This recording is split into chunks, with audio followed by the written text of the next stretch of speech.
Tabii MÜSİAD'ın kurulmasından sonra araştırmalar bizim için çok ehemmiyetliydi. Birçok araştırma raporları Türkiye'nin devletini yönlendirmek için, çözüm yollarını ortaya bilimsel araştırmalara koymak için MÜSİAD bir çığır açmıştır. Belki şimdiye kadar hiç böyle güzel bir araştırma anlatılmamış ama MÜSİAD çok büyük bir şey daha yaptı. MÜSİAD Medine Pazarı kavramını getirdi. Medine Pazarı neydi? Eğer biz Müslüman iş adamlarını bir araya getirmek istiyorsak bunun ortamını da hazırlamamız lazım. Bunun ortamının bugünkü modern adı nedir? Fuardır. Bugün Expo MÜSİAD adıyla yaptığımız ilk çalışma 93 yılı gibi, daha MÜSİAD 3 yaşına yeni gelmişken, çok az sayıda üyemiz varken, yani 200-250 üyemiz varken MÜSİAD İzmir'de, o zaman İstanbul'da da fuar alanı yok. Şimdi bir sürü fuar alanı var. O zaman bir tek fuarlar İzmir'de, İzmir fuarında yapılırdı. Ben de 67 yılından beri İzmir'e o fuarlara gittiğim için rahmetli babamla beraber ilk önerim fuar yapalım ve fuarı da İzmir'de yapalım oldu. Zaten İzmir'de şubemiz de kurulmuştu. Dolayısıyla biz ilk fuarımızı İzmir, İsfaş'da yapmaya karar verdik. O zaman İzmir Büyükşehir Belediye Başkanı Burhan Özfatura, fuar başkanı İzmirlioğlu, şimdi ismini hatırlayamadım ama onlarla görüşüp bir hollük, bir yer ayırdık. O kocaman tabii yer, nasıl doldurur muyuz buraya, kim ne yapar falan filan.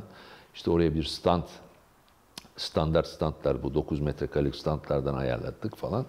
Ondan sonra üyelerimizi bu fuara çağırdık. Tabii o fuara çağırdık ama kimse gelmiyor. Nasıl gelmiyor?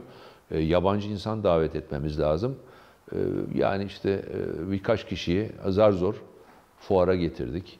Valiyi gelir mi acaba açılışa diye endişe ediyorduk. Sağ olsun vali geldi. O dönem siyasi partiler birer tane temsilci gönderdiler. Ama en önemlisi MÜSİAD üyeleri. MÜSİAD üyelerine dedi ki fuar yapıyoruz, gel. Yani oradaki gönüllülüğü ben anlatamam.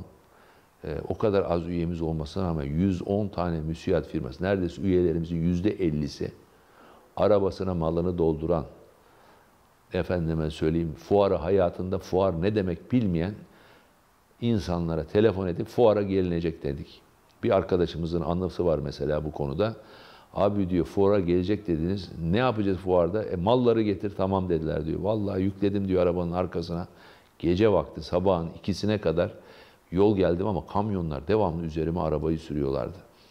Anlayamadım, benzinciye girdim. Sonra bir baktım ki ben diyor, station bir arabam vardı, arkasına malları doldurunca arabanın arkası kalkmış, benim farlar kamyoncuların gözlerine giriyor. Meğersem onun içinmiş diye güzel de bir anısı vardır.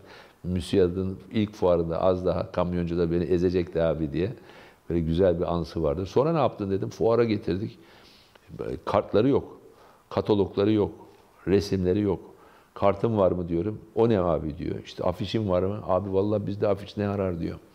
Ondan sonra malları böyle pazar yeri gibi birçoğu koydular ve MÜSİAD'ın o ilk fuarında çok ciddi bir çalışmayla İzmirliler geldi. İzmir Ticaret Odası'ndan birçok insanlar geldi ve bizim üyelerimiz ilk defa fuar kavramını 93'te Ekim ayında öğrendiler. Katalog yapmayı öğrendiler, kart yapmayı öğrendiler, birçoğu için söylüyorum. Afiş asmayı öğrendiler, stand nedir, nasıl konuşulur, bunları ilk eğitimini aldılar ve 3 yıl üst üste İzmir'de fuar yaptık. 93'te yaptık, 94'te yaptık, 95'te yaptık. Artık MÜSİAD üyeleri fuar nedir öğrenmişlerdi. 3. yılında, yani 95 yılında çok ciddi bir yurt dışına, yanılmıyorsam 200 kadar iş adamı getirmeyi başardık. Efendime söyleyeyim. Tabii vali açılışı yapmaya başladı. Onlar da alıştılar biraz MÜSİAD fikrine. Tabii rahmetli Özal'dan sonra Erbakan'ın siyasetinin muhafazakar kesim biraz böyle güçlenmeye başlanmıştı falan. 95'te dolayısıyla siyaset de biraz kendini ona göre konumlamaya başlamıştı bürokraside. Dolayısıyla katılımların arttığı, MÜSİAD üyelerinin de daha iyi eğitildiği bir dönem oldu.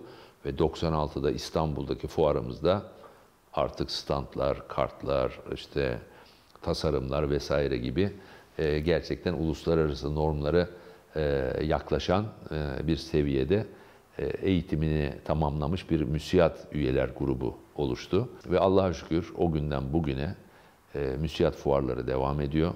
Sadece yurt içinde değil, artık yurt dışında da fuar yapar hale gelindi.